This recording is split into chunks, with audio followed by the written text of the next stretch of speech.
ВМРО ДПМН уште еднаш го повикува господин Зоран Стефановски, председател на Советот за радиодифузија и Советот за радиодифузија да го преиспитаат свој став. Правилникот за постапување на медиумите пред почетокот на изборната кампања, или попознат во јавноста како правилникот на Јани, најде на отпор кај сите релевантни субјекти. Сите медиуми, сите експерти, Сдруженијето на новинари на Република Македонија и повеќето политички партии се изјаснија дека овој правилник ги загрозува демократските принципи на кои што функционира нашето општество. Со овој правилник се предвидува гасење на плурализмот и воведување на медиумски мрак во Република Македонија.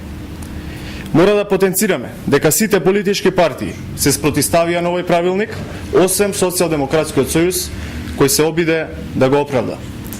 Причината поради која што СДСМ се обиде да го оправда е поради фактот што нив им одговара да се скријат зад ниската и вулгарна кампања која што социјалдемократите и нивните соработници ја продуцираат во последниот период.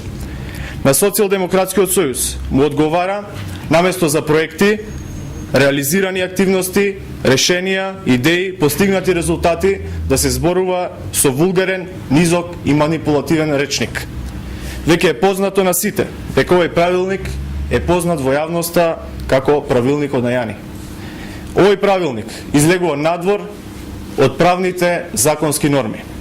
Дефиницијата, одредбите и терминологијата на овој правилник воопшто не се дел на изборниот законник и представува груб обид на Зоран Стефановски и Советот за радиодифузија да наметнат диктат на слободното функционирање на медиумите и правото на граѓаните да бидат информирани.